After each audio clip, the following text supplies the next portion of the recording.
بعض لوگ قرآن پڑھتے ہیں ان کی تلاوت آسمان کو جاتی ہے، فرشتے اٹھا کر کے لے جاتے ہیں.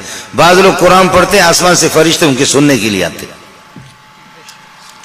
بعض لوگ زمین پہ پڑھتے ہیں، فرشتے مجبور ہوتے ہیں آسمان چھوڑ کر کے نیچے آ جاتے ہیں اس کی تلاوت سننے کے لیے. یہی لین لگتی ہے. بخاری میں باقاعدہ اس کا ذکر ہے. میں آپ کا وقت زیادہ لینا بھی نہیں چاہوں گا. میں ایک جگہ ایک پروگرام میں گیا تو ایک بچہ قرآن کی تلاوت کر رہا تھا. ہم لوگ بیٹھے فروٹ کھا رہے تھے، مولوی لوگ پیٹ کی خدمت کر رہے. بچہ قرآن ایسے پڑھ رہا تھا اس نے پاگل بنا دیا لوگوں کو. میں بھی بالکل میرا دماغ عقل اڑ گئی کہ یہ کیا بلا ہے. باہر جیسے نکلا میں نے کہا اس کی زیارت تو کر لوں. ہمیں پتہ ہوتا ہے کہ آدمی قرآن کس طرح. میرا گلا بیٹھ گیا، میں آپ کو قرآن سنا لیتا. ہوا یہ کہ باہر نکلا تو میں نے دیکھا کہ وہ مجھ سے بھی رنگ میں زیادہ کالا ہے. 12-13 سال کا بچہ. جب وہ فارغ ہو گیا اس کو میں نے بلایا، بچہ آپ نے کیا پڑھا ہے؟ کہا کہ جی استاد جی میں نے حفظ بھی کیا اور سبع عشرہ قراتیں میں نے پڑھی. اب سبع عشرہ یہ جتنے بڑے بڑے مولوی ہیں سبع عشرہ نہیں ہے کوئی بھی نہیں. یہ 21 عشرہ 22 عشرہ ہے، کوئی ان میں سے سبع عشرہ نہیں ہے.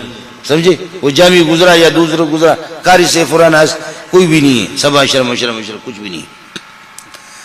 4 سال میں ظالم نے حفظ بھی کیا ہے اور سبع عشرہ کی قراتیں.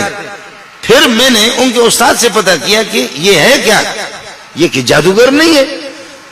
استاد جی نے کہا، ان کے استاد نے استاد پٹھان تھا، انہوں نے کہا کہ مولوی صاحب بخدا اس بچے کو آج تک ہم سمجھ نہیں سکے کہ یہ جن ہے یا فرشتہ ہے یا انسان ہے.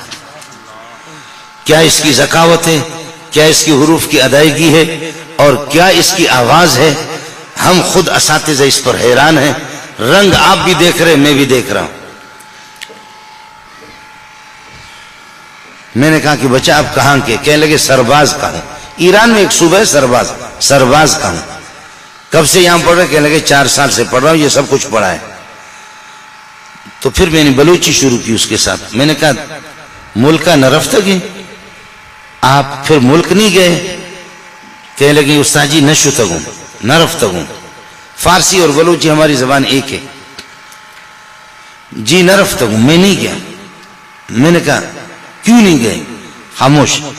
میں نے کہا کیوں نہیں گئے؟ خاموش. پھر میں نے کہا کیوں نہیں گئے؟ میری حماقت بھی دیکھو، اب اصل بیوقوف تو میں ہوں، سمجھ نہیں رہا ہوں. کیوں نہیں گئے؟ تو میں نے دیکھا اس کے آنسو آ رہے ہیں. اس سوال کا جواب ان کے پاس نہیں تھا. آخر کار مجبور ہو کر کے دیکھا کہ یہ مولوی الو سمجھتا نہیں ہے. کہنے لگے استاد جی کس کے پاس جاؤں؟ میرے ماں باپ نہیں، میں یتیم ہوں.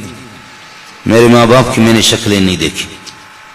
اللہ کا دین ہے، اللہ کا دین ہے. خدا جس کو نوازے، جن کے بچے حافظ ہیں، جن کے بچے عالم ہیں، جن کے گھروں میں قرآن کی تلاوت ہوتی ہے، وہ خدا کا شکر ادا کرے.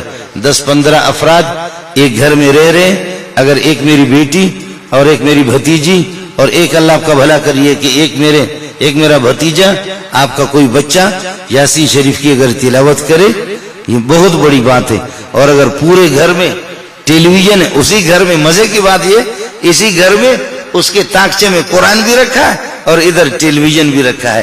وہ غیرت والی ذات ہے اور وہ غیرت والے ذات کا کلام ہے. وہ کہتے ہیں یا اس بے غیرت کو نکال یا مجھے نکال. تمہارے پورے خاندان کی نگاہیں اس پر لگی ہوئی ہے، لیکن مجھے تو مہینوں کے مہینے کوئی کھولتا دیکھتا بھی نہیں ہے.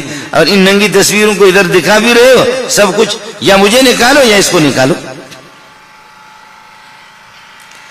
اب جن حضرات کے بچے اگر حافظ نہ ہو، کم از کم ناظرہ پڑھا ہے، آپ نے قرآن ناظرہ پڑھا، خدا کا شکر ادا کرو.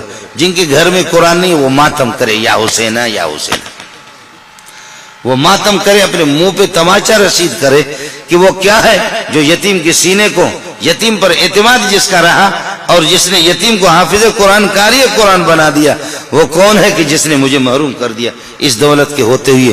اصل عظیم دولت وہ قرآن پاک کی دولت ہے، اور قرآن سے بڑھ کر کے کائنات میں کوئی بڑا سرمایہ نہیں ہے. وَعَلَّمَكَ مَا لَمْ تَكُنْ تَعْلَمْ. ہم نے آپ کو وہ سکھایا قرآن کے ذریعے سے، وحی کے ذریعے سے، جن کا آپ کو علم نہیں تھا. وَكَانَ فَضْلُ اللَّهِ عَلَيْكَ عَظِيمًا. اس سے بڑی مہربانی اللہ کی کائنات میں اور بڑی مہربانی ہو ہی نہیں سکتی. یہ سب سے بڑی مہربانی ہے کہ میں نے محمد آپ کو حافظ قرآن بنایا. ما کنت تدری مل کتاب ولا الایمان, آپ کو پتہ بھی نہیں تھا کہ کتاب کیا ہوتی ہے, ایمان کیا ہے. میں نے کرم کر دیا, آپ کو رئیس الحفاظ بنایا. میرا نبی حافظوں کا بھی رئیس, آپ انبیاء کے رئیس الانبیاء بھی, رئیس القراء بھی ہے. اللہ آپ کا حامی ہو, اللہ آپ کا ناصر ہو. قاری صاحب کو, قاری حسن کو بھی مبارک, اساتذہ کرام کو بھی مبارک, ان بچوں کو, ان کے والدین کو بھی مبارکباد قبول فرمائے. اہل محلہ, آپ کی تعاون, آپ کی نیک نیتی اور آپ کا حسن اخلاق, اس کو اللہ اپنی بارگاہ میں قبول فرمائے.